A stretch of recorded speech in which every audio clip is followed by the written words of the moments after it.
Buy my novel, Escape from the Village, from major booksellers online. Go to escapevillage.com. Subscribe to my Substack. Go to fountainheadforum.substack.com. Thank you. Welcome to the party, pal. This is Fountainhead Forum 67. I have Alex Krainer. He's a author, former hedge fund manager, currently based in Monaco. He's Croatian. He was born in the former Yugoslavia. He's lived in the United States, Switzerland, Venezuela. He also served in the Croatian military during the war in the 1990s, and now he's been doing a lot of work with investments since then. How you doing, Alex? I'm doing incredibly well, Chris. Thank you for having me. Yeah, so you've certainly traveled around the world.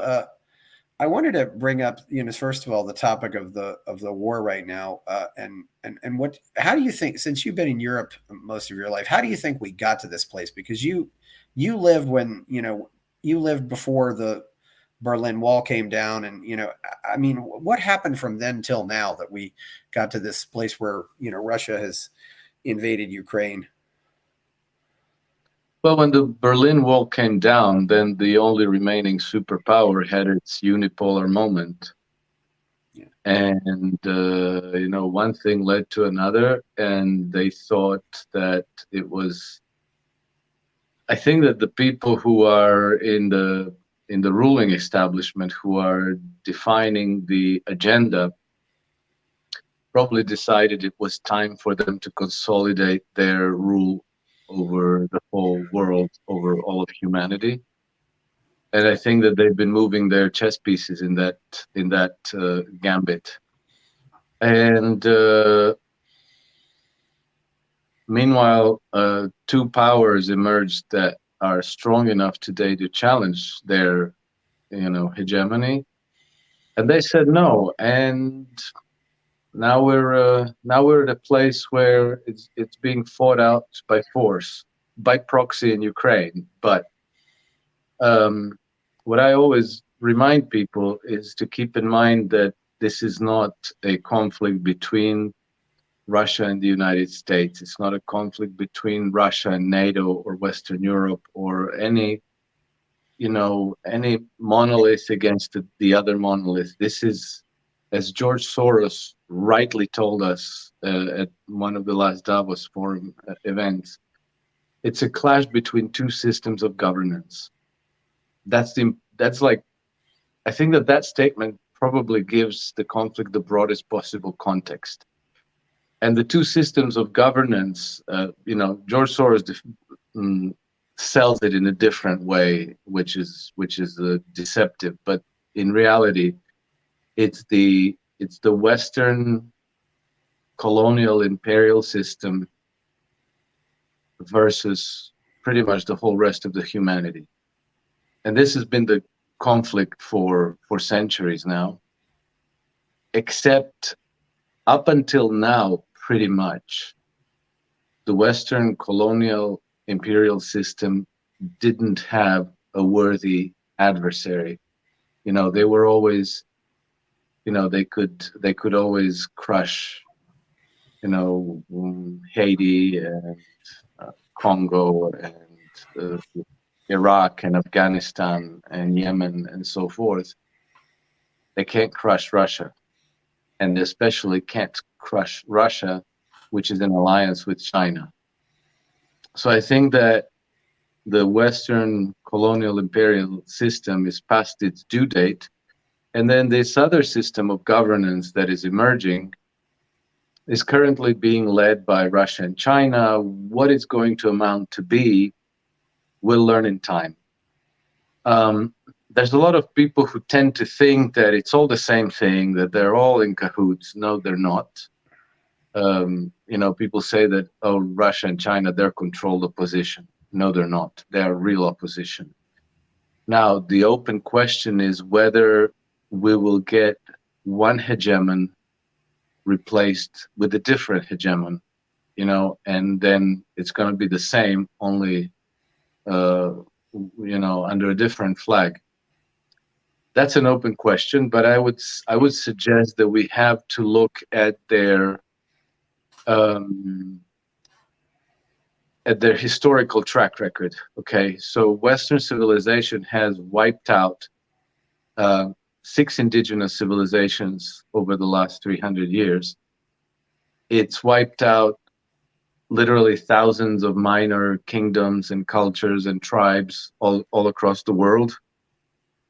And it has largely depopulated huge swathes of the earth.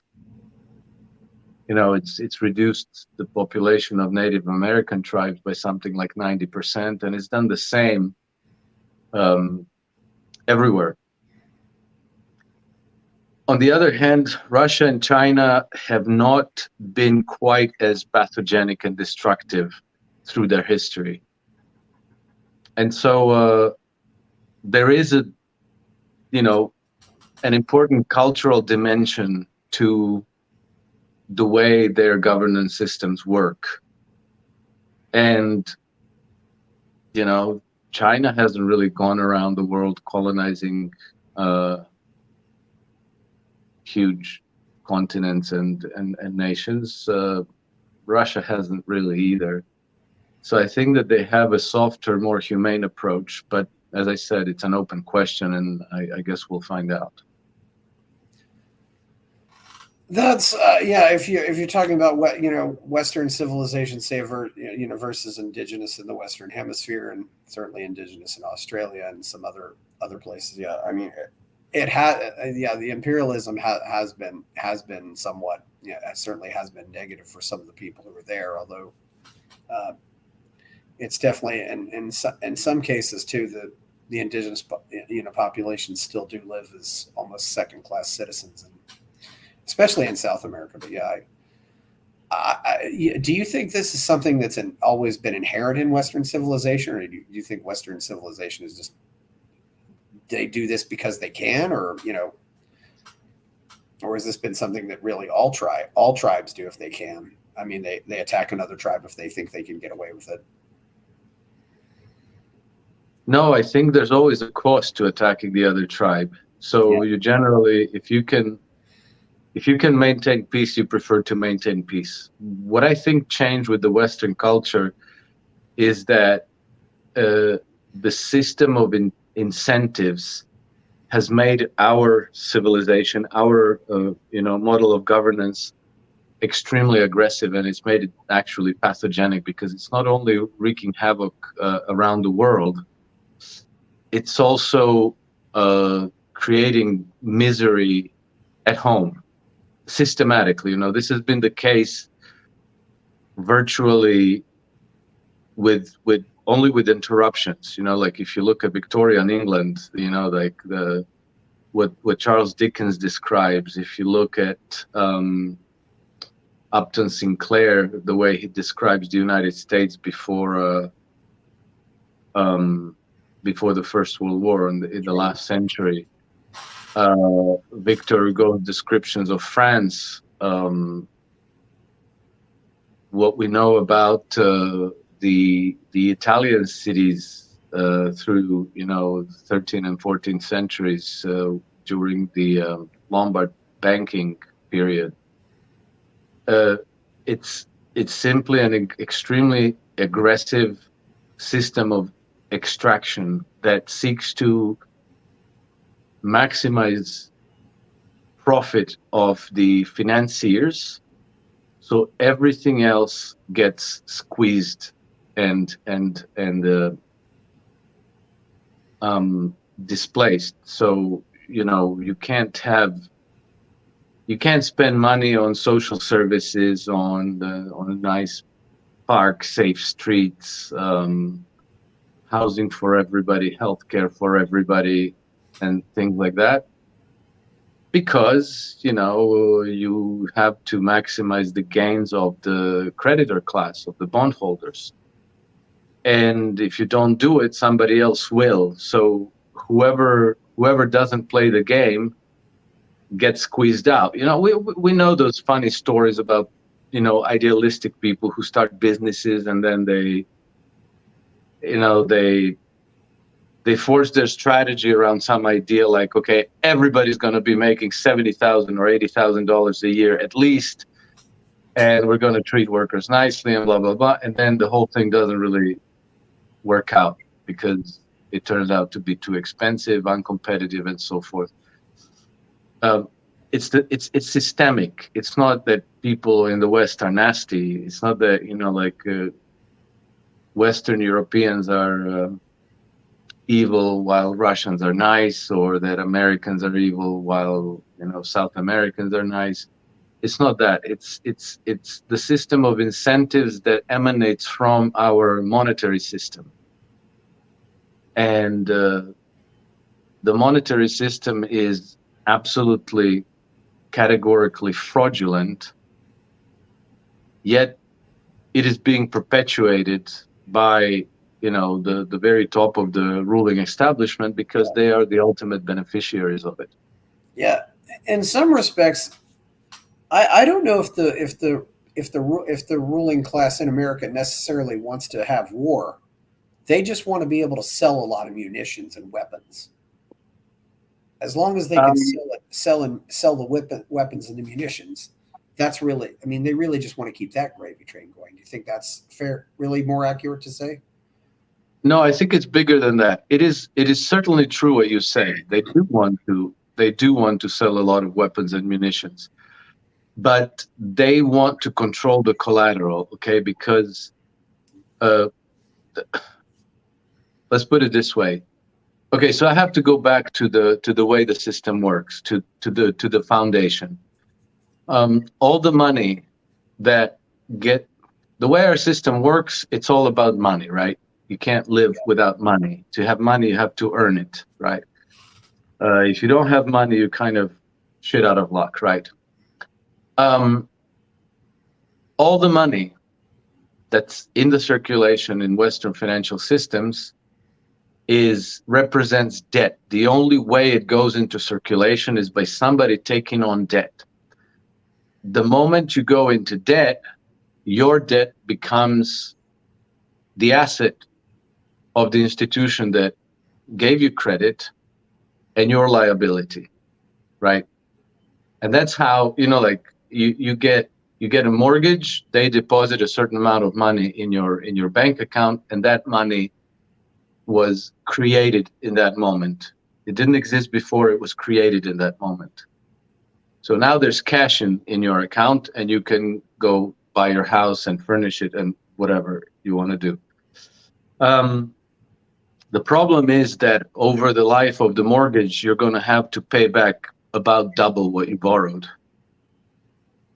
And if you borrowed $500,000 and you have to repay $1 million, that other $500,000 simply doesn't exist because only the principal goes into circulation. You only receive the principal, but you have to pay it back with interest. So now there's the $500,000 that simply doesn't exist, that you have to somehow procure to pay back all your debts. Well, the only way that extra money comes into circulation is by other people also going into debt, and then you earning it off of them. And what you have in essence is a Ponzi scheme, because it functions and it is stable so long as it grows because of the interest, right? If it grows, it's stable, it's prosperous, people are prosperous, so the economy grows, people can find jobs, businessmen and women can sell their products and services, and everybody is okay. The problem is that credit creation, in order for it to be able to keep growing, credit creation requires collateral. Without collateral, the money itself, the currency itself, begins to lose value. You can't just extend credit because somebody wants to spend it. They have to show the ability to pay it back, and they have to show that they have collateral, so that the banking system doesn't lose by extending credit, that they have something to repossess, right? Well, for any national economy, for any domestic economy, there comes a point where the system becomes saturated because you got your mortgage, you bought your home, you bought a car, you bought your wife a car. Everybody has clothes on their back. You're spending X amount of money per month on food. You go on vacation, you buy some nice things, but at a certain level, you're not spending more and more and more and more every year. Like at some point it levels off and you're fine. You kind of live in your balance. And same with the public spending. Maybe the government can go into big projects, but at some point also, the roads are built, the railroads are built. The system no longer has as much room to grow, and then it saturates its capacity to go into debt. However, the banking system, as I mentioned, is a Ponzi scheme which is only stable so long as it grows. So, the financiers, the people who are the credit creators, who own all our debts, they need their system to grow. And for the system to grow, they need more collateral. So once your domestic economy is kind of saturated, then you start looking at other nations' collateral, which is, their resources and their labor force, their populations. So you want to control their populations in order for them to work for your corporations, in order for your financiers and your banking institutions to finance their development and all these extraction industries and so forth. And this is why the democratic liberal West, with this monetary system, has been for 500 years constantly been going to war, almost nonstop. The Spanish Empire did, the French Empire did, the British Empire did, and the American Empire today. But again, that's not to say that all these nations are populated by very nasty, aggressive people. Is that the system incentivizes this kind of conduct? I hope that makes sense. Yeah, I see what you mean. Constantly, constantly printing money in America and trying to ship the dollars out. And it's especially troubling because America really doesn't produce a whole lot of things anymore. We don't have the manufacturing that we had, 100 years ago. We still grow a lot of food, but it's really, in a lot of cases, it's just, so many people in America work in service industries or other things that when it all boils down to it, they're a part of the system, but they're not those vital things like food, clothing, and shelter. Food, clothing, and shelter that are, the three basic needs. I know Europe still has some of its own manufacturing, but yeah, it's definitely something. And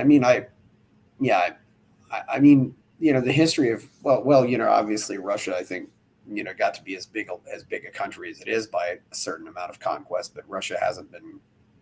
Really, no country has tried to stick its nose into as many places around the world in the history of the world as America has. Maybe that's just because it's easier now because we got airplanes and fast boats, but. No, when the headquarters of the empire was in London, well, actually it still is in a way. London is still the spiritual and philosophical headquarters of the empire. The United States has become the military muscle and the, diplomatic and economic muscle of the empire, but the headquarter of the big parasite is still London. They acted exactly in the same way, even when they had slow boats and had to use sails to get around the world. They did exactly the same thing, including to the United States, because the South was effectively their colony, because back in the day, the really important strategic crop was cotton, because it was used for all kinds of things. Cotton was, Yeah. you made sails out of cotton, and and ropes, and Britain had enormous need for those things. And so a slave owning colony that was producing a lot of that stuff very cheaply was uh, was very important for Brits. And when the United States wanted to industrialize and then use those resources domestically to develop their own industry, that's when the Brits orchestrated the Civil War. The Brits orchestrated the American Civil War. How exactly did they orchestrate the Civil War? That's an interesting theory I haven't heard.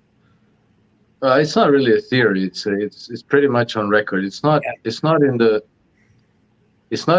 the curriculum, but people who are historians of the United States Civil War, they know this. It's not controversial. Yeah.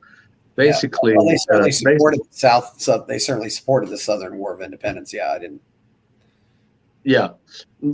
Basically, in the earlier 19th century, Britain was the predominant power in the world, and the key thing for them was to control all the sea trade routes. And in the Yes. first half of the 19th century, the United States had an absolutely phenomenal rise as a political and economic power. And the northeast of the north of the United States started to become an important industrial power, which was now rivaling Britain as one of the powers that could challenge its dominance over the global trade routes, and their monopoly over cotton crops Yes. and other things. And so empires do not suffer rivals at all. So the decision was made to try to split the union into two smaller entities that could both be the clients of the British Empire, but that could easily be pitted one against the other, so that they're always, kept divided and weak. And so the British diplomacy, as they've done in many places around the world, has encouraged the South to secede. They have provided, weapons and ships for them. They tried to help them break the naval blockade. They tried all kinds of diplomatic maneuvers to get Lincoln to back down, to accept independence of the South and so forth. And then it went to war. It went to the Civil War, and slavery itself was really a secondary issue to the whole thing. It was primarily a massive geopolitical event. So I know the London Times was very supportive of the South during the Civil War, and I know they were very critical of Abraham Lincoln. Who were some of the figures that were helping the South, and were they recruiting people like Jefferson Davis before the war started, or did they just take advantage of the situation when it happened? I'm not fresh on the names at the moment. I did this research quite a few years ago, but um, basically it was the British cabinet, and the French king was on board and the Vatican, and the British press was pretty much presenting Abraham Lincoln and the North as troglodytes, as primitives, and they launched this massive demonization campaign to kind of generate consent for confronting the United States. The problem was that that Great Britain has been almost nonstop at war for practically a century at that time.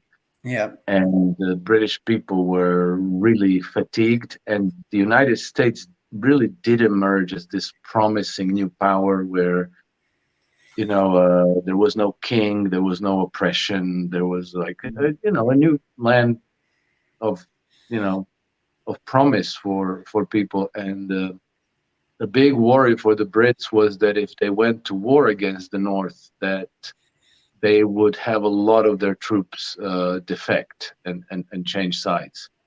This is one of the reasons why they were very hesitant to launch a war. Yeah.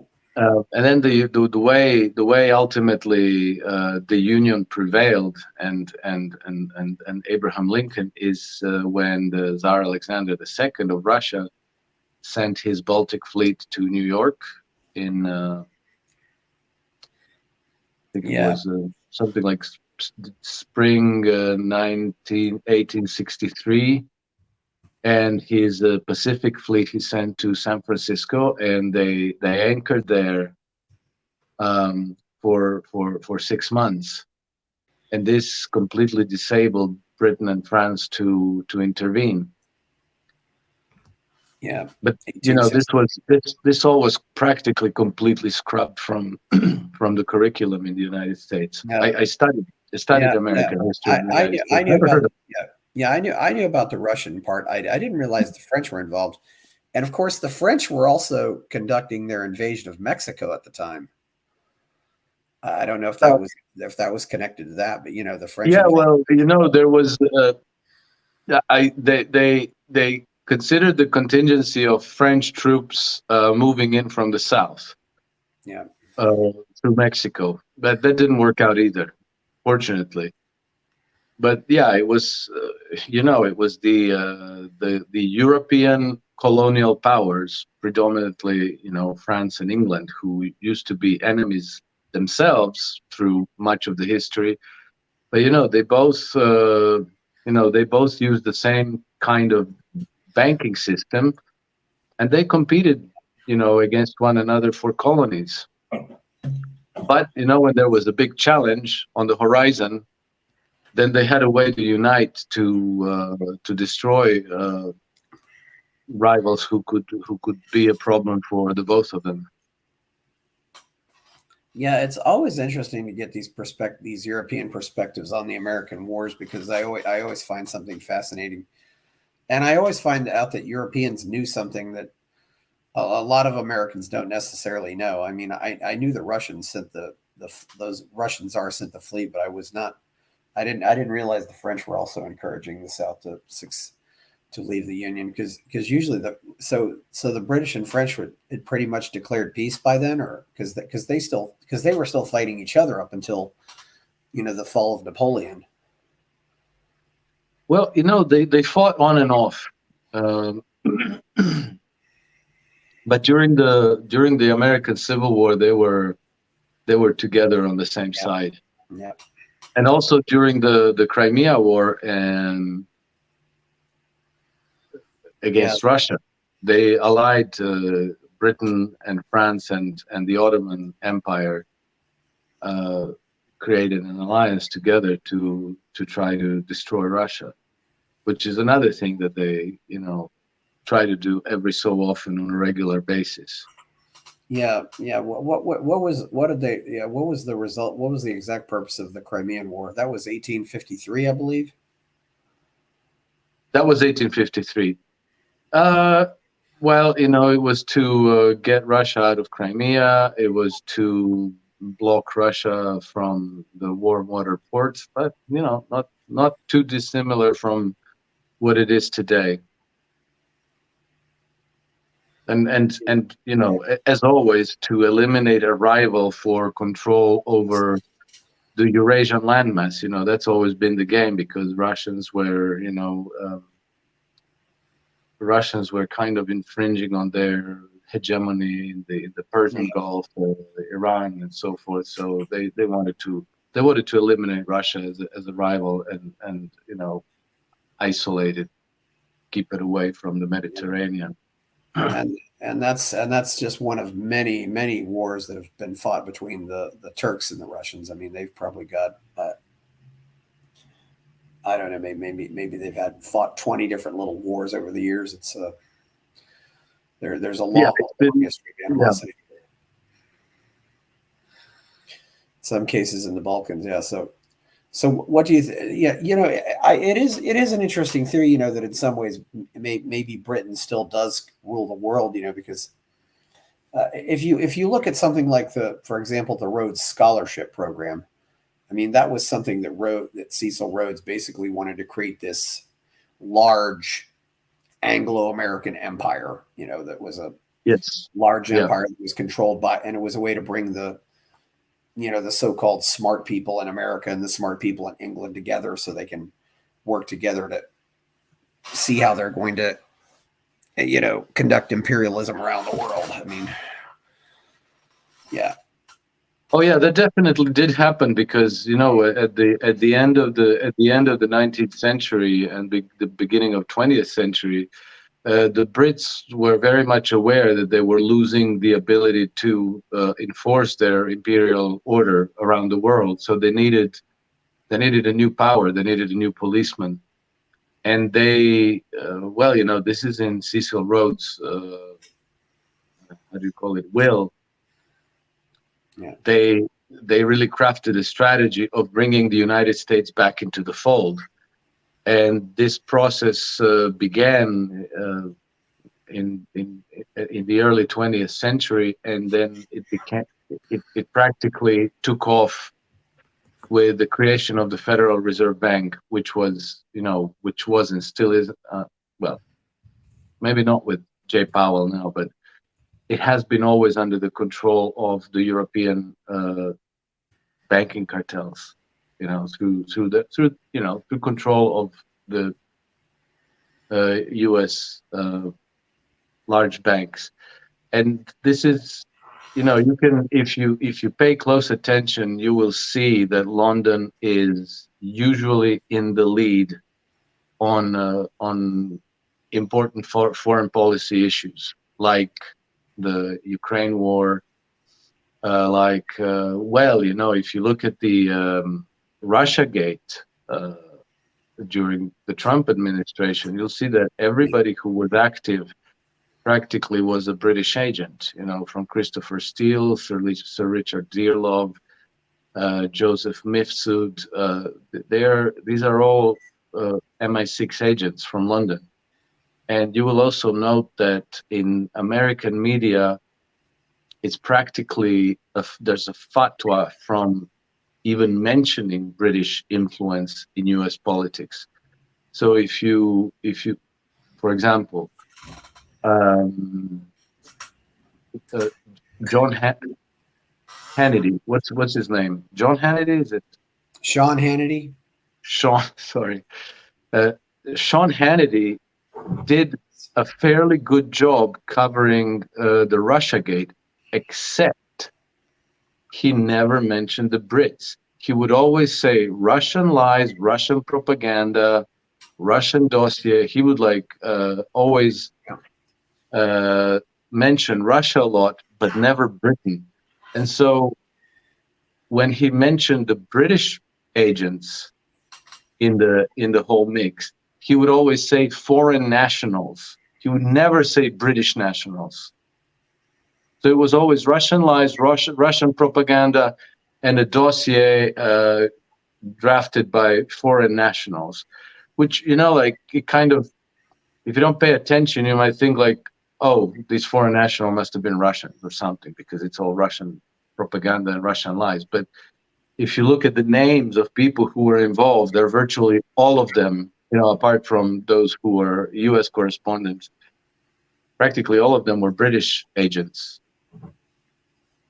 So, to this very day, the Brits are very much involved and very much take the lead. You also had a big scandal when you had the British ambassador, Sir Kim Darroch, and then the Anonymous leaked the cables between the British Embassy in Washington and London Foreign Office, where Sir Kim Darroch was talking about trying to get Trump to invade Iran.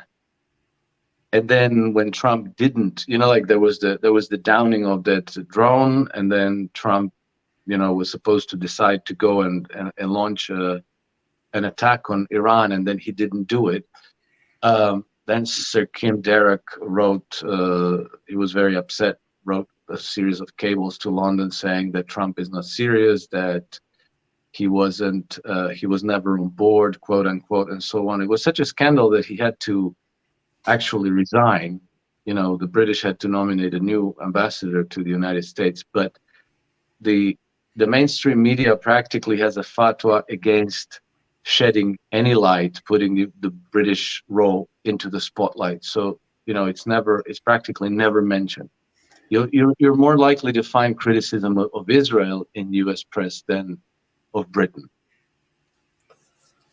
I don't know if I'd go that far, but I mean, we certainly, America's certainly Israel's bitch, but I never thought of America as being Britain's bitch. But yeah, that's always, it's certainly an interesting relationship, though. Yeah, I didn't realize that, but it makes sense just because London has so historically been the center of, really the capital of the world for a long time, and I mean they managed to lure America into World War One, which was not something Americans wanted, not by any means. Yes, and you could say the same about World War II. Well, because World War II has been their baby from the start. And one of the more, I was on this was about 10 or 15 years ago, but I was on this message board, and I shared this article, and I said, oh, by the way, there were munitions on the, we got this report that said that there were munitions on the Lusitania. And somebody from Poland said to me, you didn't know that?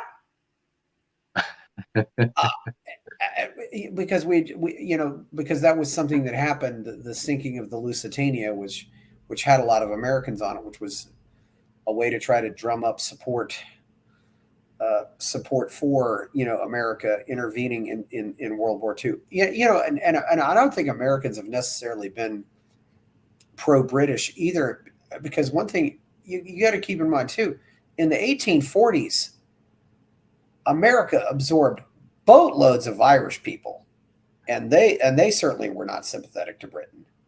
I mean, they would have been screaming. I mean, they wanted to go fight with the Germans in World War One.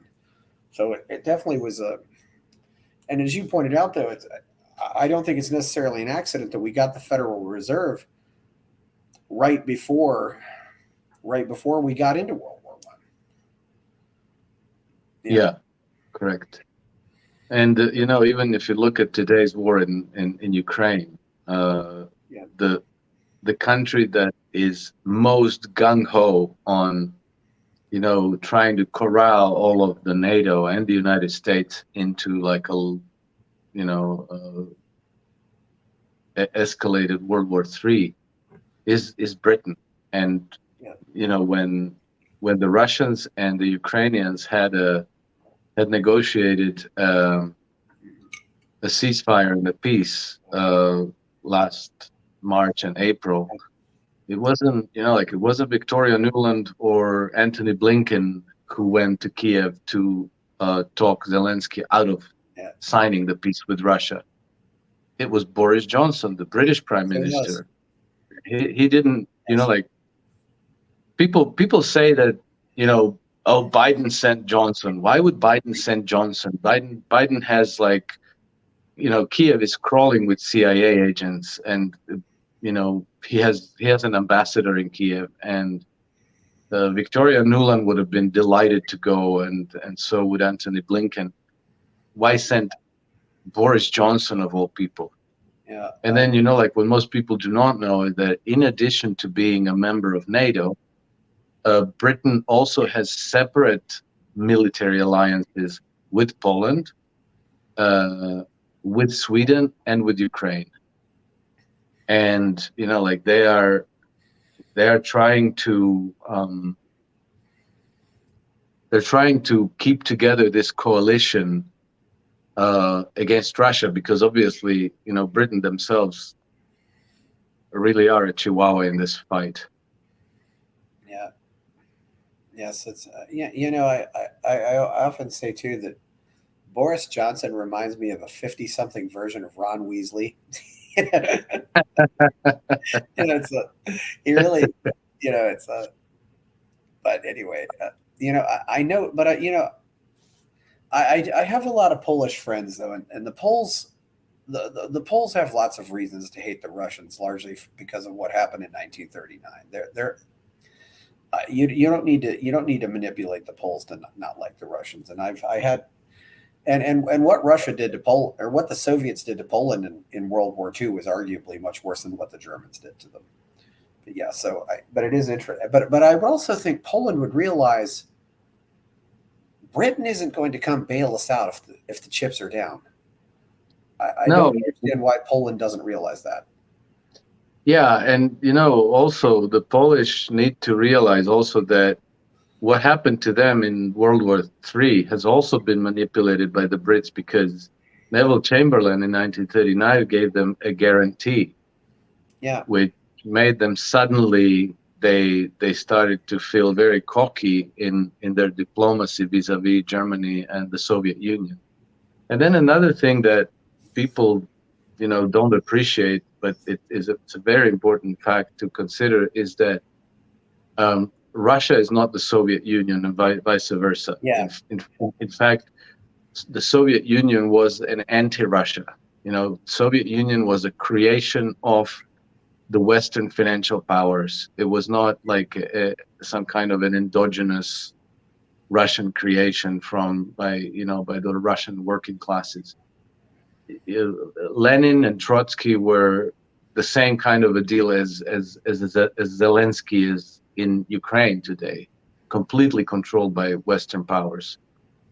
And they were, that was their first large-scale communist experiment. And the same structures of powers today still have it in mind to unleash that kind of a social experiment in the West. They are communists, and they want to copy all those communistic ideals, plus the experience and learning to try again, like a communism 2.0.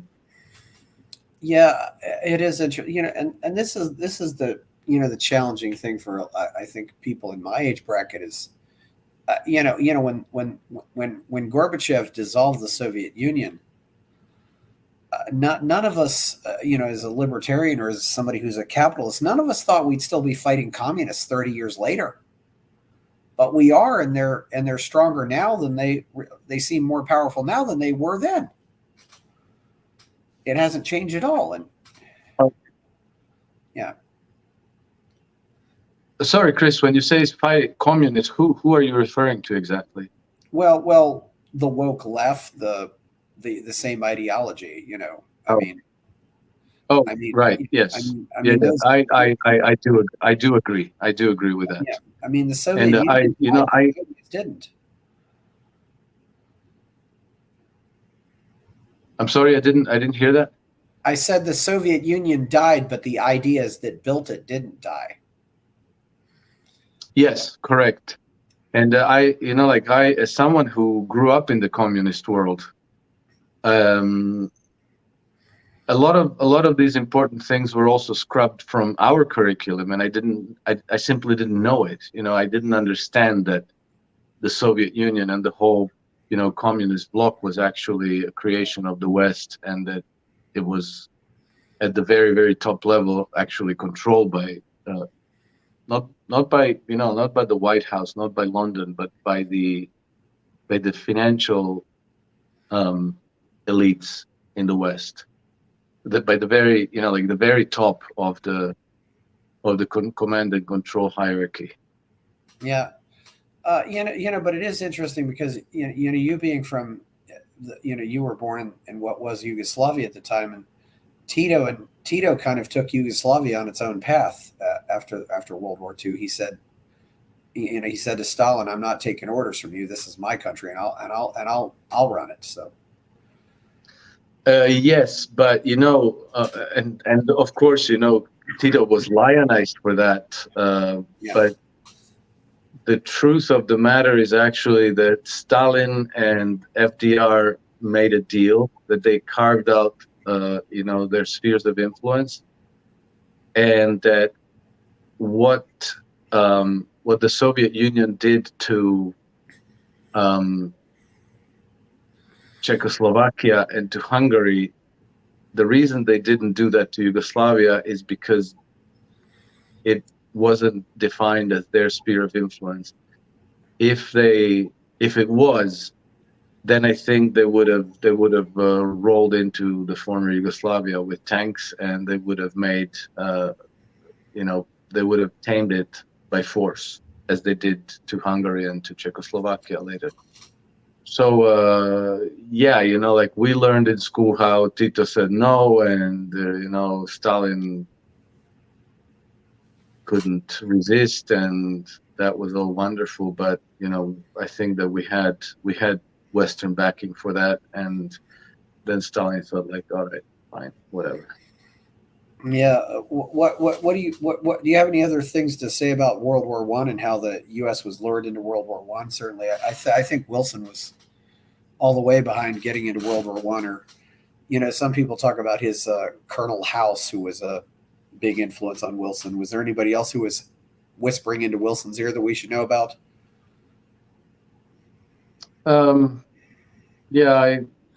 Colonel House was definitely the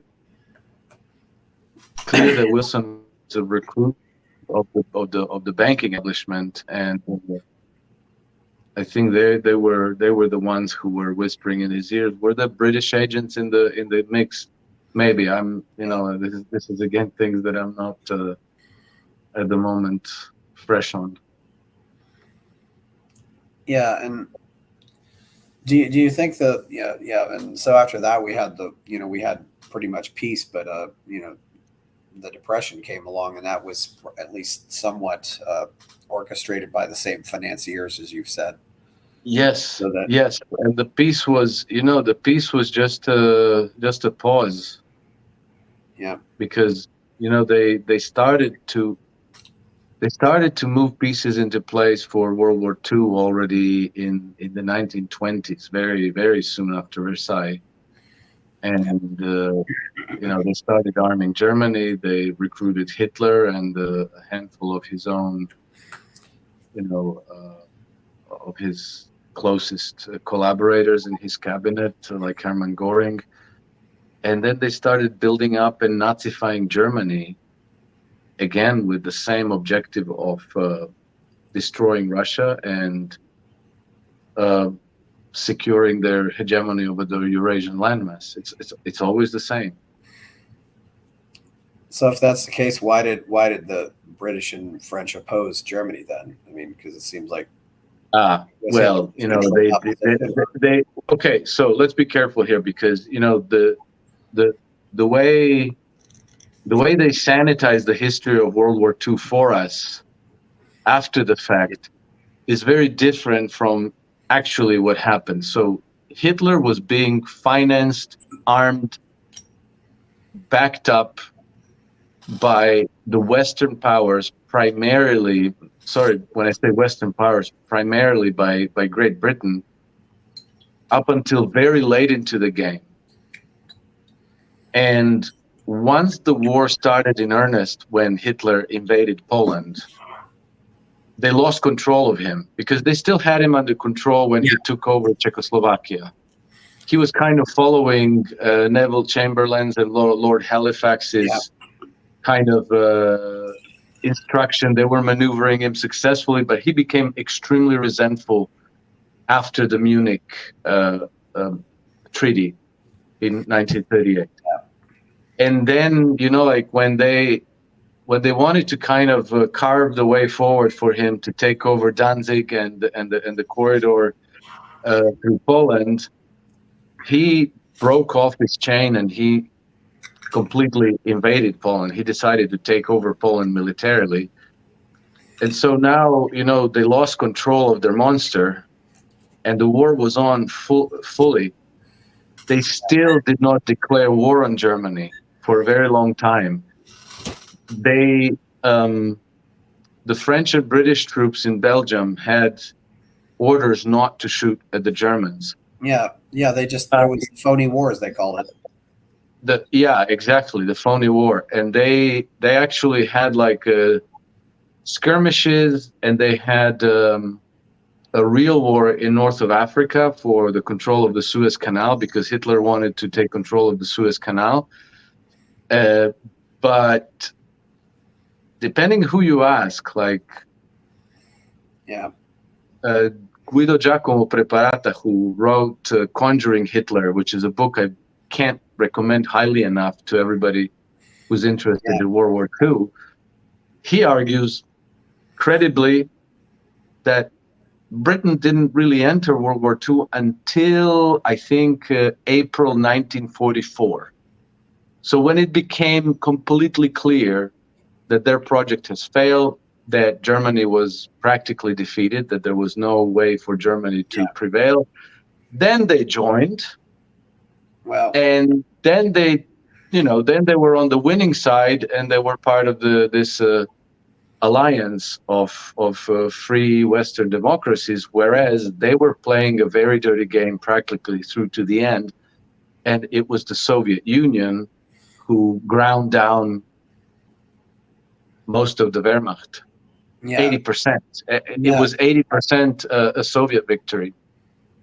Yeah, well, there was the air war, of course, with Britain. I mean, there was very much an air war.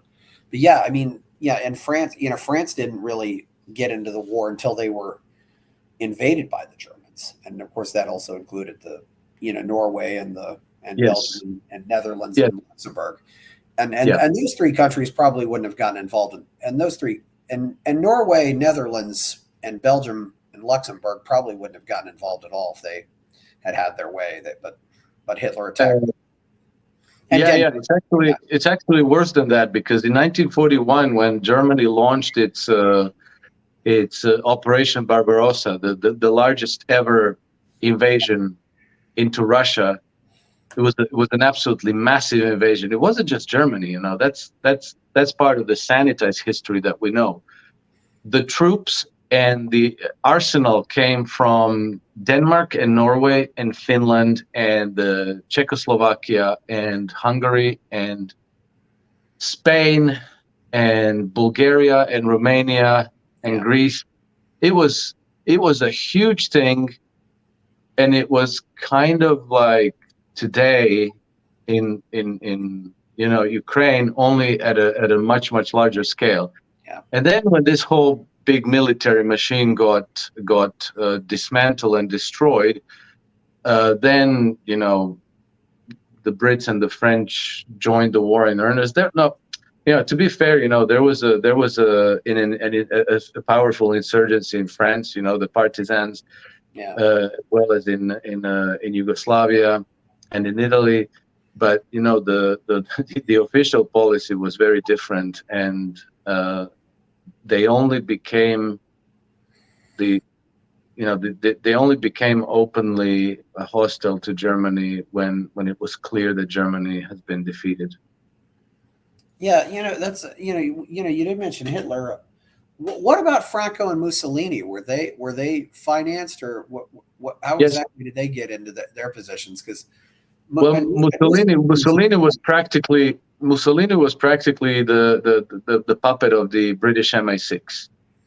The Brits funded him and propped him up, and he played a role. Franco I'm not 100% sure, but Franco was the product of the Spanish Civil War, which was, again, there was an intervention by the Western powers to make sure that the communists didn't prevail. And there was actually, three groups in French Civil War. There was the reactionary forces, the communists, and communists also controlled by the Western powers. And then there was like a real kind of domestic endogenous resistance movement that was trying to, win over an independent Spain, ruled by its own people. Same thing happened in Greece. What happened in Greece is even more interesting because after the war, there was this resistance movement within Greece of people who wanted to take over, create their own government, have a democratic system of the people, by the people, and so forth. Well, guess what? The British came. They reorganized a Greek army of collaborators. So the Nazi collaborators under the Greek government, the Brits rearmed them, reorganized them to crush the Greek rebellion. Well, the Greek resistance movement, the movement that wanted to, have an independent Greece run as a democracy by Greek people themselves. Yeah. So the real history of World War II is a lot more interesting than this like sanitized black and white picture that we got. Like the bad guys lost, the good guys won, and the good guys were Americans and Brits. Was Mussolini another example of a guy they lost control of, or because he allied with Hitler and was also fighting? Him allying with Hitler wasn't them losing control of him. I think that he was losing power politically. But I'm the Mussolini and Italian thing. I still have it a little bit in the fog. It's I don't want to get too much into details on this because I could say something that's actually not correct. Certainly, yes. So, but Franco, and after World War II, the Allies buddied up with Franco because he was anti-communist. But and then this leads to the supposedly he was anti-communist, but I don't think it's even about being anti-communist. It's being pro-Western financial oligarchy. That's you could be communist. Right. So long as you're pro-Western financial oligarchy, you're good. Yeah, as you pointed out, pro-Western financial oligarchy, which of course that was what happened with Mossadegh in Iran. He wasn't pro-Western financial oligarchy, so they installed the Shah, and he was pro-Western financial oligarchy. Yes. So how does this then lead up to the Cold War and then where we are now? Because well, the Cold War started practically right away after World War II. So the Soviet Union destroyed the Nazi Wehrmacht and defeated Germany, pretty much. Not entirely single-handedly, but pretty damn close to that. And that was not what the Western financial oligarchy wanted. So they were not happy with that outcome. So their puppet, Winston Churchill, already in 1946, declared the Soviet Union, formerly our ally in the big war that just ended, declared Soviet Union to be the enemy of the West. And then, so that was 1946, his famous Fulton speech, which he gave sitting, right next to Harry Truman. Yes. And in 1949, you had this, Western powers form North Atlantic Treaty Organization, or NATO. Yes. And the whole purpose of NATO was again to confront the Soviet Union. And Yes. it's been a slow creep eastward, which there was for once once NATO added Western Germany and Turkey, which I think was in 1952, then the Soviet Union responded by creating the Warsaw Pact alliance. So all the countries between Russia, Soviet Union, and Western Europe, namely Poland, East Germany, Czechoslovakia, Hungary, Bulgaria, Romania, and I think Albania was maybe part of the Warsaw Pact. I'm not entirely sure. Yeah. They created this buffer. And then for a period of about 40 years, the conflict was frozen. But as soon as the Soviet Union collapsed, they went again and started moving NATO eastward, and they added all the former Soviet nations and Warsaw Pact nations to NATO, and now NATO is practically sitting on Russia's western borders almost completely. If they were able to add Ukraine and Georgia, then they would completely surround Russia from the east and the south. Yeah. And so that has been building up slowly into another potentially large invasion force. And not only that, not only have they been adding countries to the NATO alliance, they've also been concentrating their forces and their arsenal on the eastern end of NATO, towards Russia, adding even two ABM missile sites, one in Poland and one in Romania, which are, I think 10, 12 minutes flight from Moscow and fully capable of delivering nuclear weapons.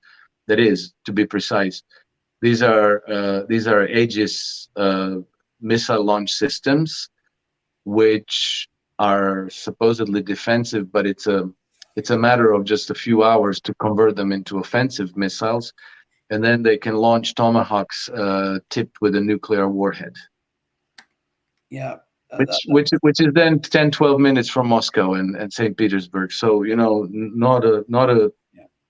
not a good situation for Russia to just, accept. Yeah, it seems the American or the Western financial oligarchy imperialism, as you've called it, it definitely seems like it's an expansion of that, and I don't really know how this ends. It seems like some countries are resisting. It seems like Hungary might not necessarily be for it, and Serbia is still not in NATO, but that's because NATO also attacked Serbia.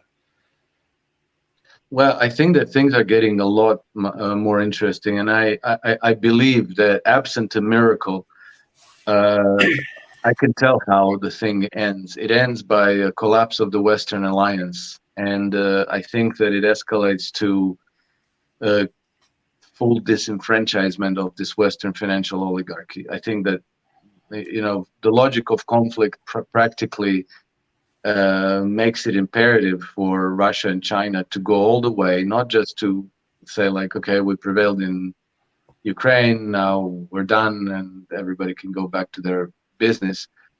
I think that they have to go all the way, and I think that they have to root out and disenfranchise this Western financial oligarchy and change the global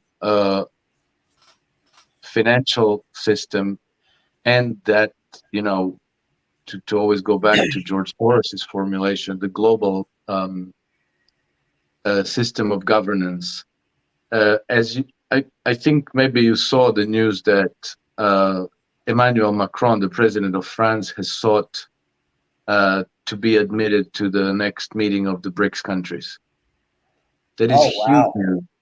Yeah, he has. He has asked to be admitted to the BRICS meeting, Yeah, and that and that pretty is an yeah. absolute bombshell. And like the history of relations between France and the United States and Britain is a lot different than what the mainstream media uh, portrays it. Like the mainstream media is bending over backwards to portray the West as this, like unified alliance rooted in our values, quote unquote, whatever that be, and fully on board with freedom and democracy and liberal values and opposed to tyranny and blah blah blah, all these things. The reality is very very starkly different.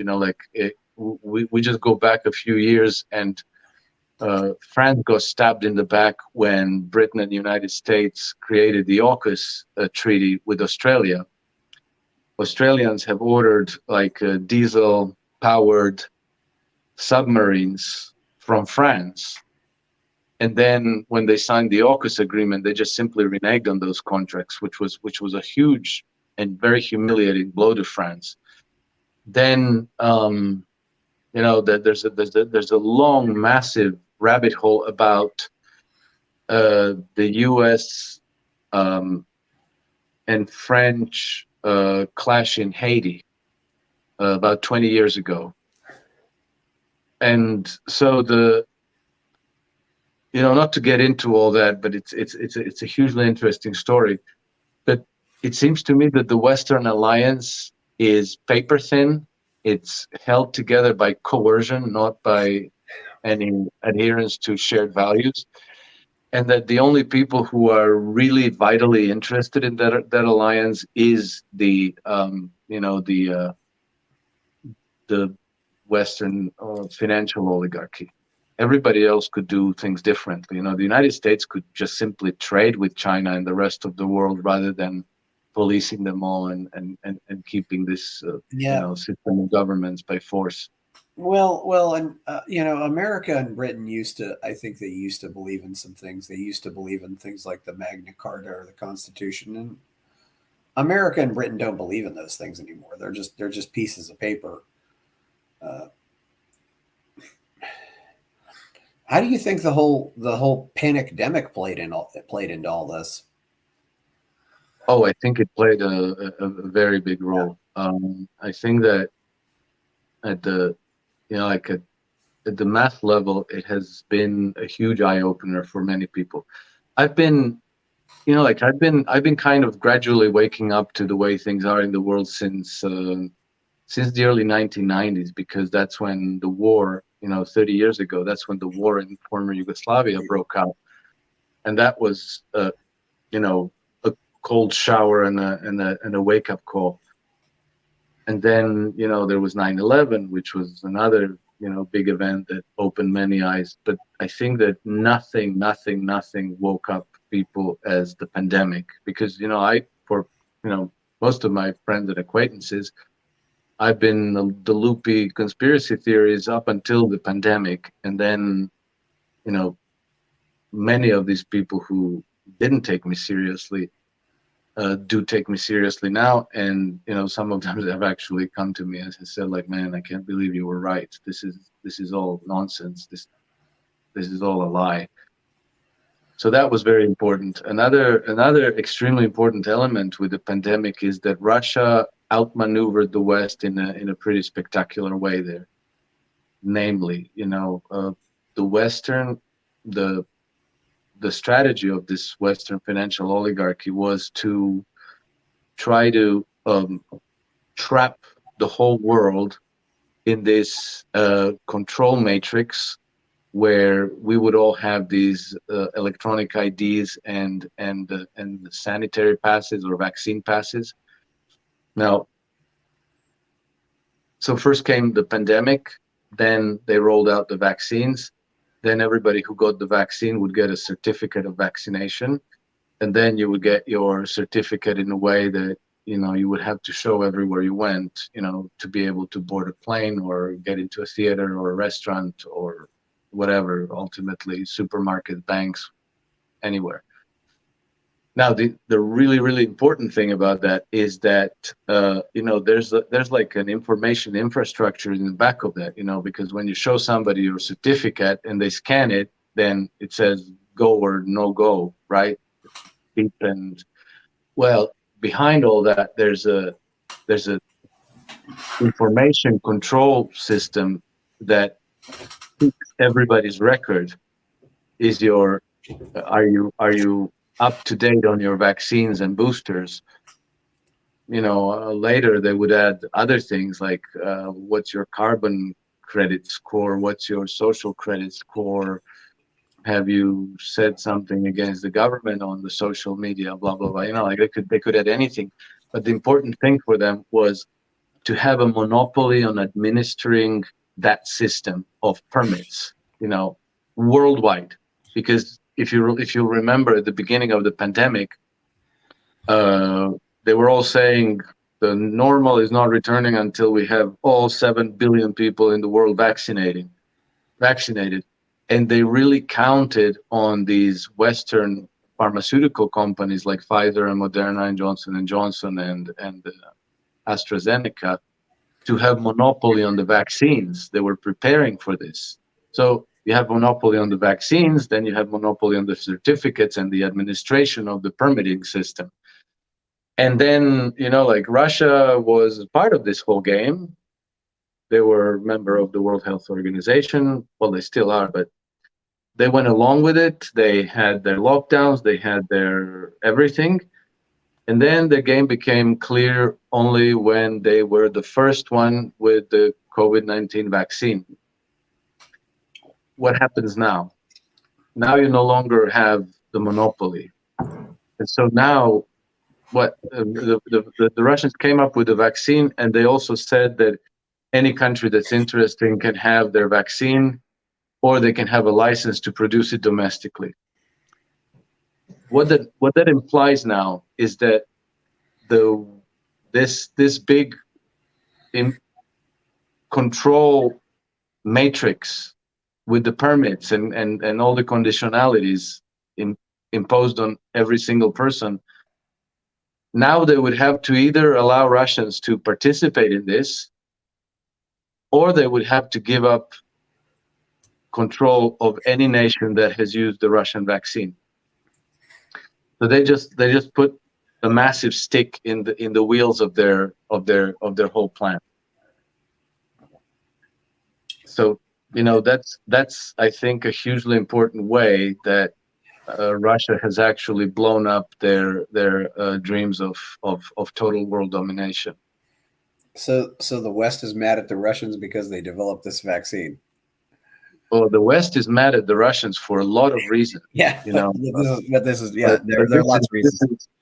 This is one of them. Except, you created this narrative that we had this terribly dangerous emergency, this virus that was killing people. So, when Russians came up with a vaccine, and the vaccine was legit, like it's not like a saline solution.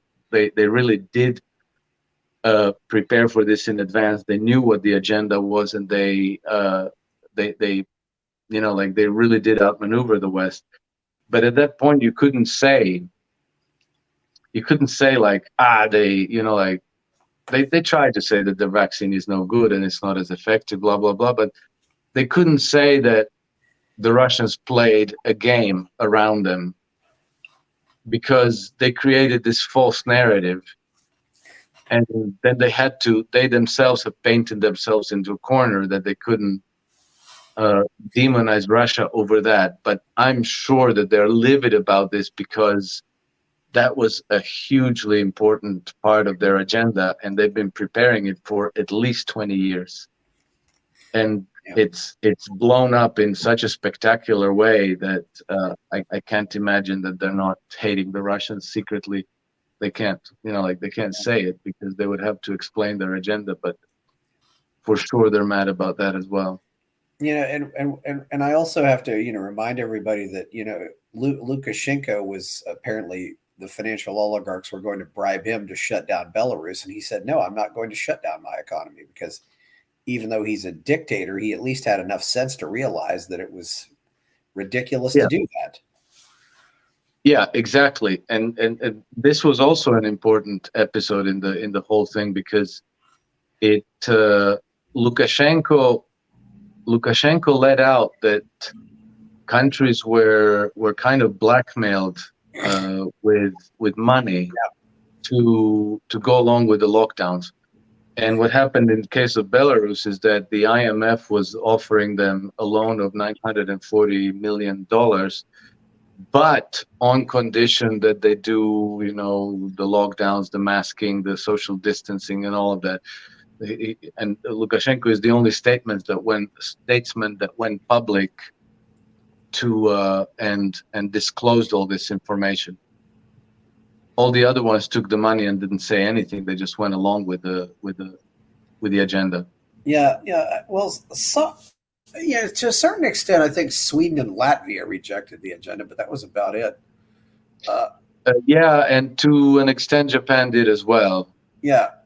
But yeah, that's about it. That's about it. The rest of the nations, it's only a question of how rigid and rigorous it was. Yeah, I follow an American who was living in Japan, who's been living in Japan, and he was making fun of America in February and March of 2020, and of course he said number one, Japan doesn't want to lose the Olympics. They wanted to, they were really excited about hosting the Olympics, and number two, he said Japan does not want to give China a win because they hate the Chinese. But that was what, yeah. But certainly, yeah, it was very interesting. I think that Lukashenko, and it was interesting. Apparently, some of these people were actually protesting in Belarus to say, "Oh, destroy our economy and make people stay home." There were actually protesters out demonstrating with that, wearing masks and everything. For a while, Belarus was arguably the freest country in Europe. Yeah, yeah, yes. But not ideal. But yeah, it's very interesting to see where all this goes. Well, I have an acquaintance is married to a woman from Belarus, and during the in 2020 she flew back home to visit, and when she came back she said, like, no, life is completely normal back in Belarus, which in the West was practically unimaginable. Yeah, how much do you think this agenda is also motivated by what Gonzalo Lira has sometimes referred to as rainbow imperialism? I mean, at least if you're in Russia, if you're a guy, you go to the men's room. If you're a woman, you go to the woman's room. But America even seems to want to obliterate that. I mean, do you think that's also a part of this? I'm not sure, but it's possible. One thing I've noticed about this current drive to usher in, like a totalitarian dictatorship, has a few really, really important elements missing. Like throughout history, what you needed is, in addition to popular support, you needed like some kind of a unifying ideology. So, back in the Bolshevik days, 100 years ago, there was communism. There was Communist Manifesto written up by Marx and Engels. So that gave the whole project a unifying ideology. And then you needed charismatic leaders. Lenin and Trotsky, I guess, they made them into charismatic leaders. Today, you have this drive to create, a dictatorship, a totalitarianism, but I don't see any unifying ideology, and I don't see any charismatic leaders that are on board with the project either. So I think that they must have made a calculation. I'm speculating, honestly. I don't know this, but I think that they made a calculation that maybe there's a certain percentage of people in society who are gay or lesbian or transgender or this or that, and they bunched them in this LGBT thing. They gave them a flag. They they work on the understanding that if you have as few as 3% of people who are dedicated to a certain change in society, and you empower them, that this 3% can actually bring about a change. And maybe they thought that this group, would be committed and determined enough to, to be this agent of change. Like they can't get communists excited about it. They can't get Christians excited about it. So why not go with this group? I don't know. It seems very weird to me that all of a sudden the thing escalated from, hey, let's not kill gay people, to, oh no, you must bow down to this agenda and bring your children to be indoctrinated, and schools have the right to, mess with your children's emotions and ideas behind your back and not without you knowing anything about it, up to giving them puberty blockers. And Yes. I mean, it's insane, but it has, it has to serve some purpose from their point of view. And I must say, I'm at pains to try to explain it to myself. Yeah, I don't know what it seems like. There's just a motivation for destruction. We don't let kids buy beer or buy cigarettes in America, but they want to let them perform permanent life altering surgeries. That's Yeah. If they want to get themselves mutilated, then that's fine. And supposedly all of those restrictions were about health. Can't buy alcohol, can't buy cigarettes. It's for your own good. But you can mutilate yourself. How is that for your own good? Yeah, and Not only that, like what is known about children and youth who go through with it is that their risk of committing suicide is 19-fold with respect, 19 times higher than the average person. So it's horrible. I think and I think also what's been been exposed to everyone now is is the complete corruption of intellectual life in really all over the West. Oh, absolutely. College professors and academics are leading all of this, and everybody's realizing that yes, they can't trust them anymore.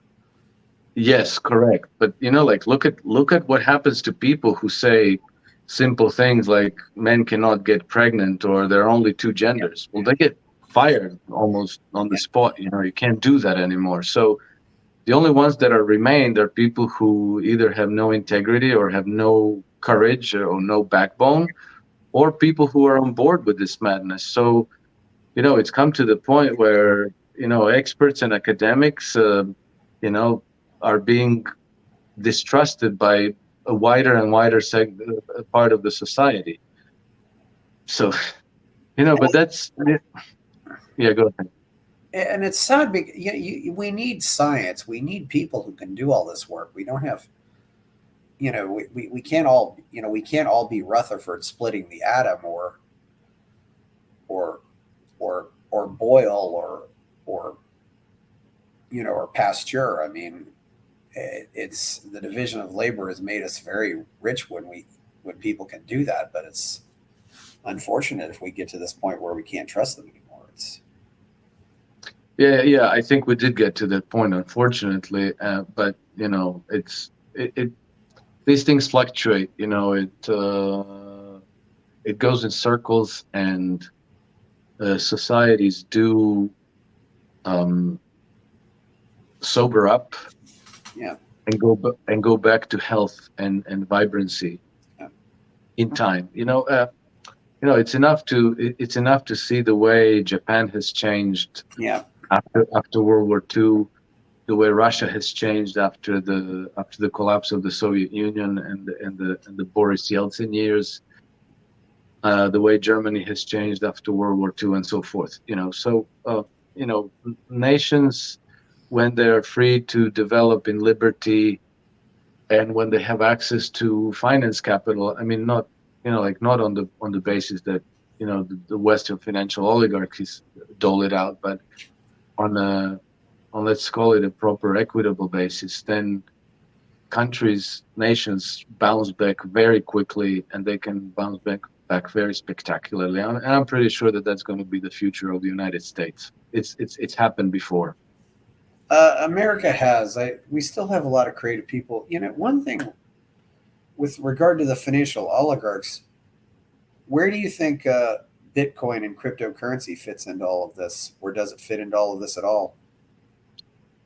I don't know. I think it's too early to tell. I think that blockchain is very impressive and useful technology, and I think that probably it will have a major role in the future. But I don't know if it's going to be big Bitcoin. It might be something completely different. I think that part of the problem is that today it is still predominantly used as an object of speculation. People wanted to, make a lot of money quickly, and it's still not used as means of exchange. You can't walk into a cafe and buy a coffee and pay with Bitcoin, or pay your groceries in Bitcoin. But when that is made, when that becomes possible, I'm sure it's going to be a massive game changer, and in a very positive way. Could be, but there's also the fear of central bank digital currencies, which could be used as like a social credit system. Yeah, again, it will always depend on the agenda of people who control the system.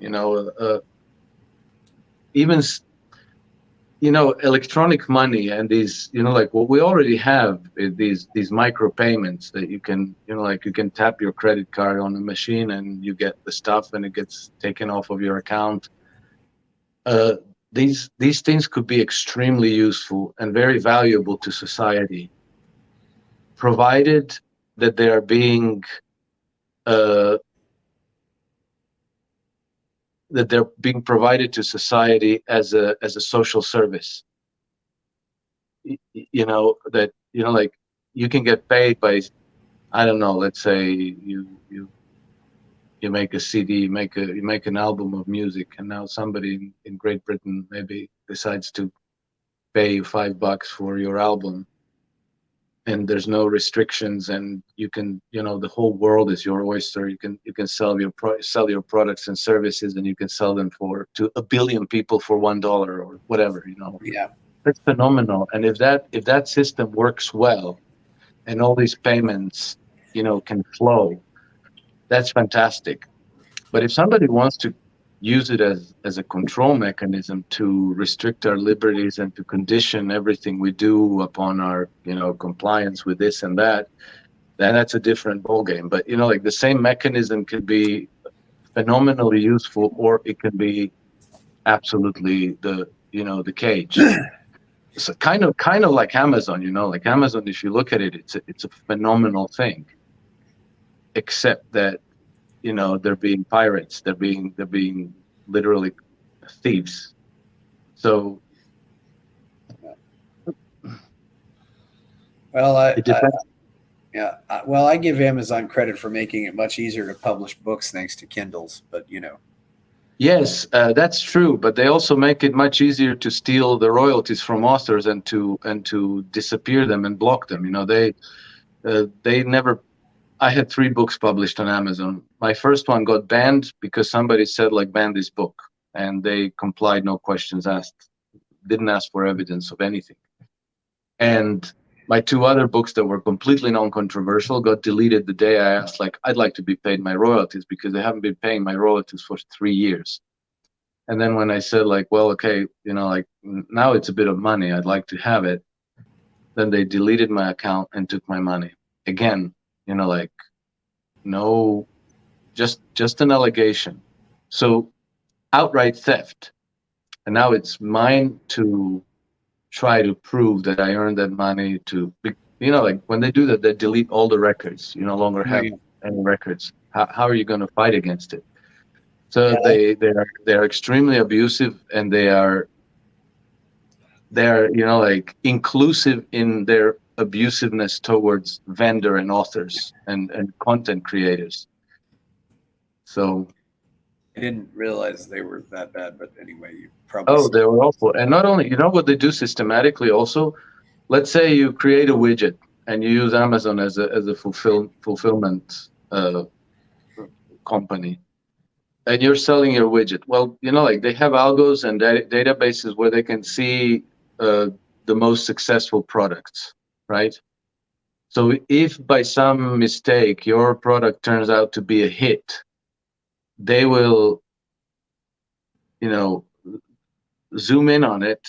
They will copy it exactly, and they will sell their own version, and they will put your listing on page 15, and you'll be out of luck, and they'll make the money. So they have like a real-time machine telling them what's selling, what's not selling.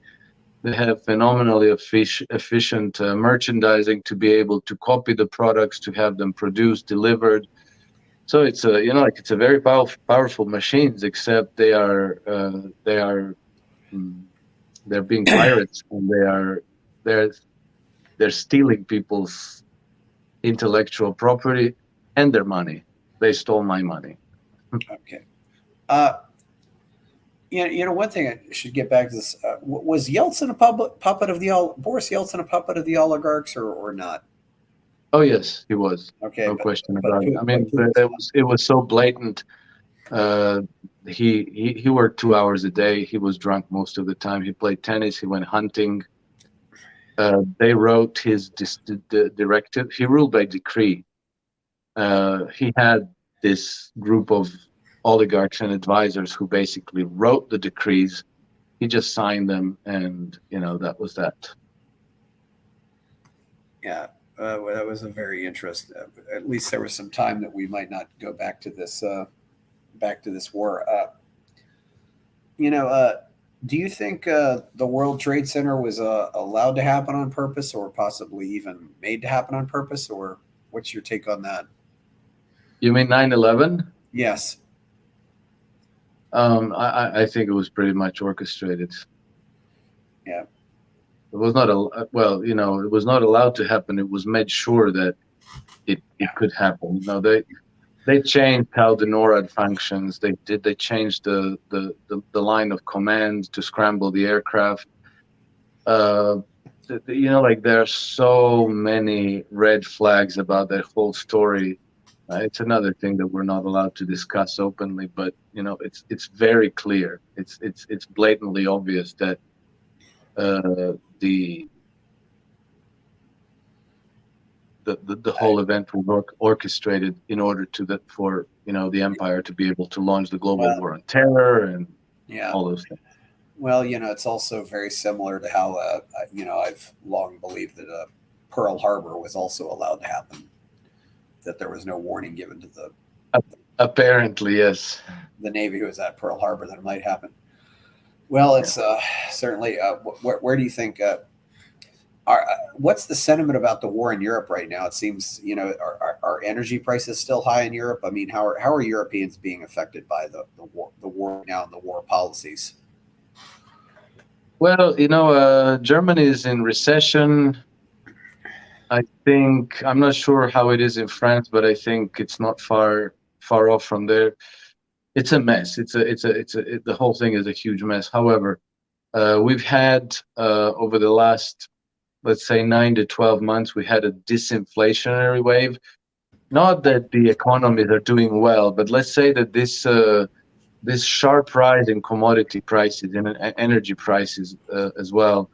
That was full on during much of 2021 and part of 2022, has kind of peaked in the second half of 2022, and now we had like almost a year-long decline in commodity prices.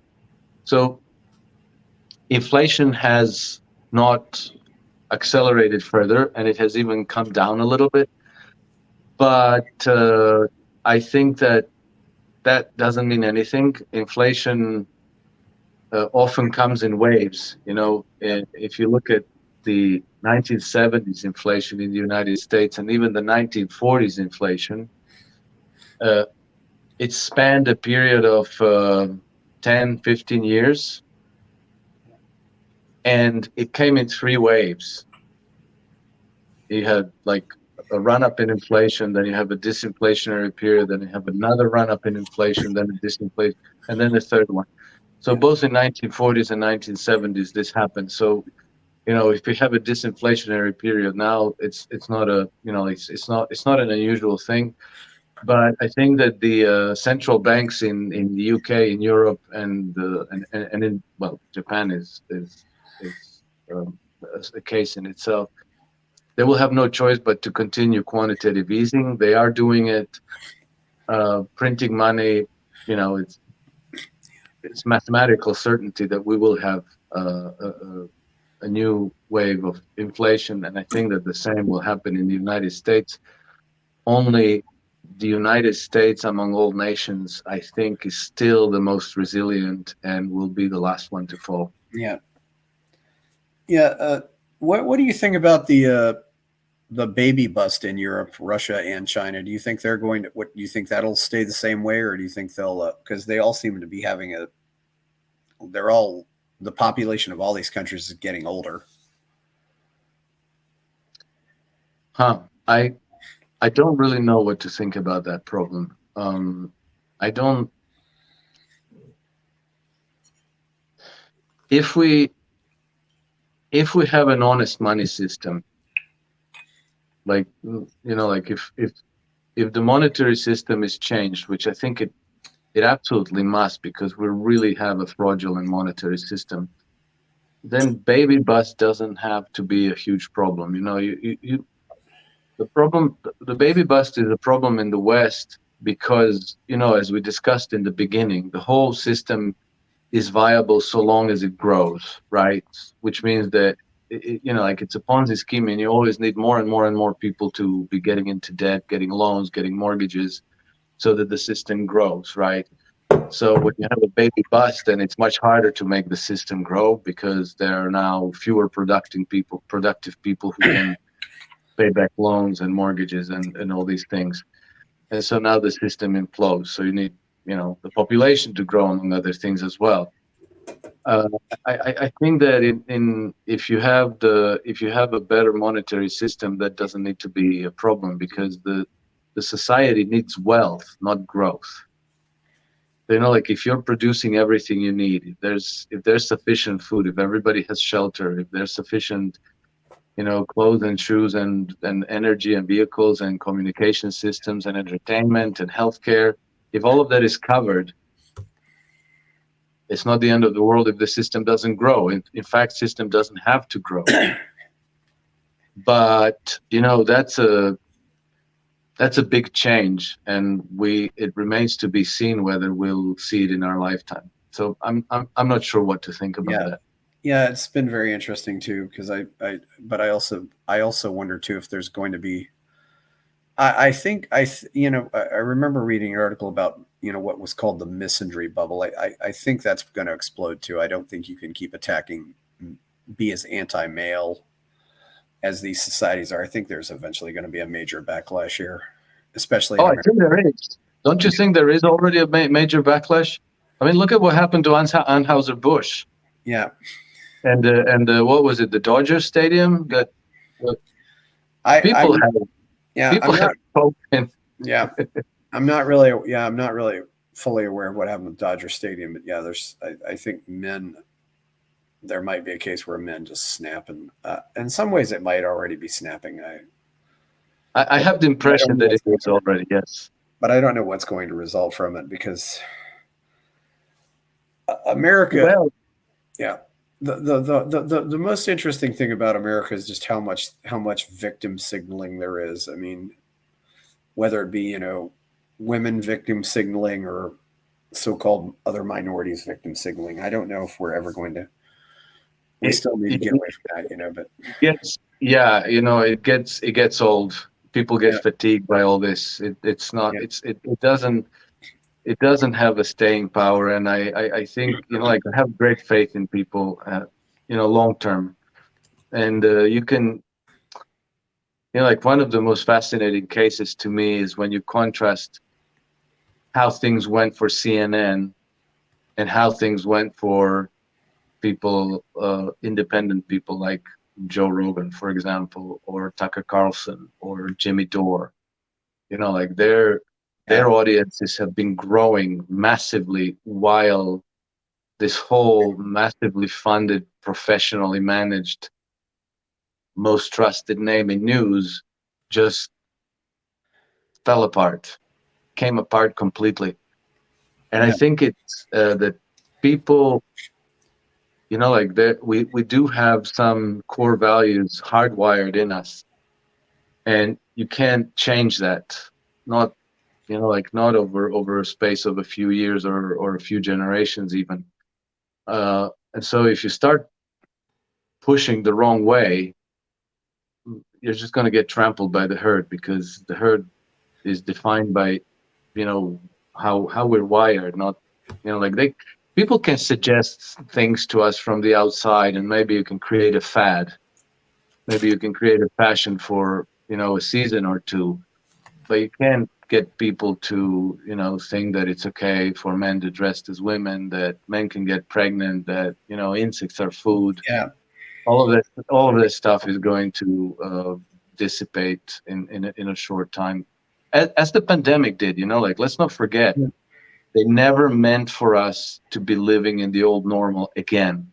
Well, we pretty much are living in the old normal now.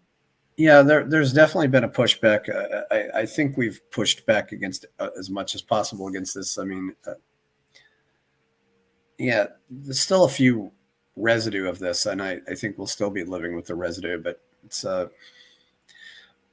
there was a pushback, and it does seem to have been successful. I'm glad it went this way. Yeah, it's and yeah. I think that all these other things are going to have the same fate. Yeah. And, I think, we're talking about, Brazil, Russia, India, China, and what's BRICS. We're definitely seeing an alliance from some of these other countries. I don't know if the dollar will last as the world's reserve currency, but it seems to be definitely declining. No, it's not going to last. No reserve currency lasted. They all have a shelf life, and when it starts to unravel, it unravels. It doesn't come back. Yeah, and no fiat currency lasts either. It's and it seems like Africa and some of these more South American countries are getting closer to China and Russia too as well. They are, very definitely, yes. Yeah. What do you think might happen with Taiwan? I think very easily nothing.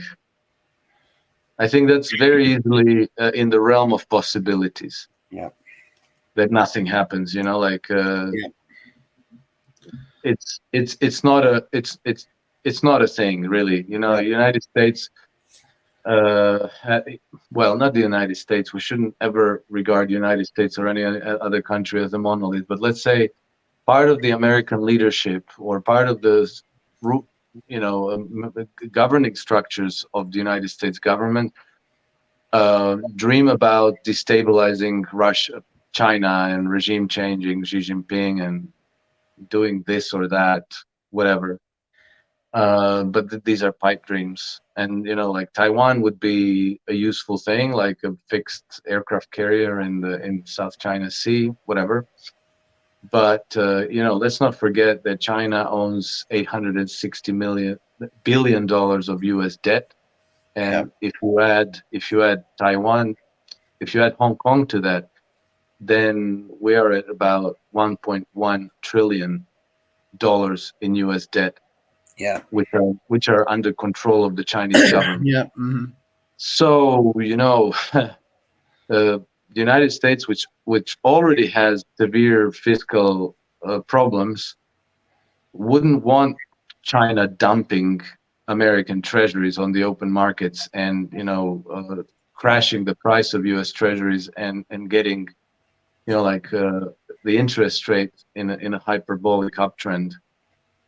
So well, that's why Bill Anthony Blinken went to China the other day, and he, it was a bit of a big bipolar statements that he made, but for the the most important part that he was saying was conciliatory. We still support one China policy. We don't support any unilateral changes from either side, and we're not supporting Taiwan's independence, blah, blah, blah. So I think that there's other people in the United States who realize there's Yep. a lot of bad things can happen and practically nothing good. Let's just climb down off of this. Some people, like say Peter Zeihan, like to say China's a big bubble too. Though, do you think China's a bubble or not? Uh, I don't think it's a bubble in the same way that the Western powers are a bubble. And, China does have the luxury of unified leadership without too many of these, democratic pressures that could change their course. And yeah, their currency too is going to die like all the others. But that's okay. The misallocations have already been made. China is a very prosperous society. The leadership is not really in any danger of being toppled. Chinese people are quite happy with their leadership, and so China can remain as even if it has a recession, even if it has inflation, China can remain a stable country. Yeah, it'll be very interesting. Do you think if America goes to a civil war, how much interference do you think there'll be in a possible American civil war if it does go that route? Now, that's a very, very interesting question. I think there will be a lot of interference. Yeah. Yeah, I'm pretty sure there's going to be a lot of interference as with the first civil war, because there will be okay, so here's where we are with this global empire, this system of governance that is ruled by Western oligarchs. They have already lost. They cannot defeat Russia and China militarily. They cannot defeat either one of them militarily, let alone the two of them in alliance. So the only consolation prize that left to them is to try to carve out a bloc. And that bloc, as things stand, will consist of Great Britain, Australia, Canada, maybe New Zealand, and maybe some Western European countries, but let's see. This whole bloc will amount to nothing unless they can tie in the United States. So if this bloc, Canada and United States together, remain in the bloc, then this bloc will remain viable, and they will be able to kind of regroup and rearm over, maybe a few decades of time, but they will maybe be able to grow back into strength to be able to again challenge other powers for global domination. If they don't manage to tie the United States into this bloc, and the United States goes its own independent way, and deals with China and Russia and all the other nations, as a peer and trade together and so forth, which is definitely an option for the United States and probably a better option for them, then this bloc becomes completely unviable. So they will do everything they can to make sure that the forces that are loyal to them, like, the neocons, like the Biden administrations, like the Democratic National Congress and people like this, that they be able to prevail. Whereas I think that, Chinese influence and Russia's influence will try to pull the United States into their multipolar integrations to become, an equitable trading partner. And so, yeah, I think there's definitely going to be a lot of interference. But I have to say, I hope that the Civil War doesn't happen at all. Well, this has been a great conversation. Do you have anything else to say before we go? Tell us about your websites and books again. Oh, sure. Yeah. So thank you. I'm easy to find on Twitter. So my handle is @nakedhedgy because I used to be a hedge fund manager. And I write a Substack, Alex Krainer's Trend Compass. For investors and traders, I publish daily trend following newsletters covering about 200 individual markets. And I have a personal website called The Naked Hedgy, a blog. Yeah. That's about it. And I have a YouTube channel, but that's on my New Year's resolutions. I'm not getting around to it. Your work is similar to what Gerald Salenti does. It sounds like with the Trends Journal. It is similar. I think that the difference is that I actually use an algorithm to generate the reading of trends and market signals, whereas his, I think, is mostly commentary and analysis. Yes. Although I've read Gerald Salente for a long time, and I really like his newsletter as well. Okay, that's good stuff. Yeah, well, it's been great having you on here. Please like, subscribe. Thank you for having me, Chris. Warm greetings from Monaco to all your listeners and viewers. Yes, this will probably be my first trip to Monaco. I might, I might be in Spain in August, so in Madrid for August. So who knows? Europe is nice. It sounds like Europe has gotten back to normal, so that's good. So well. Please, for the most part, yeah. Please follow the channel or subscribe to the channel. Like and subscribe. We're on Rumble, Odyssey, YouTube, and I'm Chris Baker, and we're out. Yeah. So.